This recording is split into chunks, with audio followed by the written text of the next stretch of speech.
Bonjour, je suis Quentin Diluy, je suis cofondateur et CEO d'Anjaro. Alors Anjaro, on est une plateforme d'optimisation du staffing. En fait, on va permettre à des grands groupes type Sodexo, Elior, Dalkia, Engie, Crèche Attitude de proposer des missions ponctuelles qui vont en fait venir remplacer de l'intérim ou des CDD de très courte durée à du personnel disponible qui est souvent alors soit du personnel en CDI qui est par exemple en sureffectif pour 1 ou 2 jours ou alors une personne en temps partiel qui souhaite faire des heures complémentaires ou même des CDD, des vacataires récurrents, c'est-à-dire des personnes qui sont en CDD et qui ont l'habitude de venir travailler sur les établissements de ces groupes.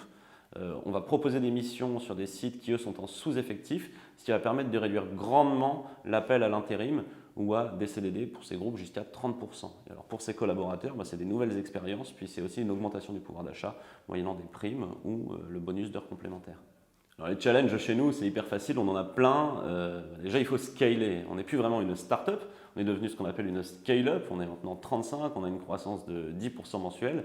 Gérer cette croissance, ça s'apprend. Ça s'apprend déjà en embauchant des gens meilleurs que nous. Donc, que ce soit au marketing où en ce moment on est paquet sur la lead generation, que ce soit sur la tech où on est en train d'étoffer notre produit en amenant du prédictif dans notre algorithme, que ce soit au sales, puisque bien entendu le nerf de la guerre c'est d'avoir de nouveaux clients et là aussi on doit avoir des forces vives qui nous amènent des idées nouvelles, ou encore au customer success parce que chez nous c'est vraiment un élément très important. À chaque fois qu'on lance un nouveau client, pour l'accompagner avec Anjaro, on déclenche une embauche chez nous qui va suivre le client au quotidien.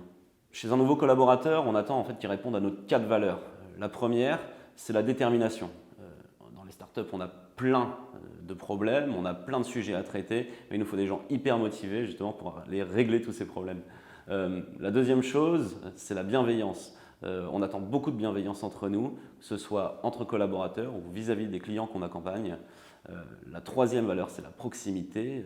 On est très attaché à la proximité alors, entre nous. On va boire un coup ensemble toutes les 2 semaines pour fêter les petites victoires. Et puis surtout auprès de nos clients, parce que cette proximité, elle nous permet d'avoir plein de feedback sur notre produit pour ensuite améliorer notre produit le plus rapidement possible. Finalement, la dernière valeur, c'est la transparence. On est très transparent entre nous. Comme on se dit souvent, early bad news is good news. On préfère largement que quelqu'un nous donne ses erreurs. Ça arrive à tout le monde et puis tout simplement les régler le plus vite possible.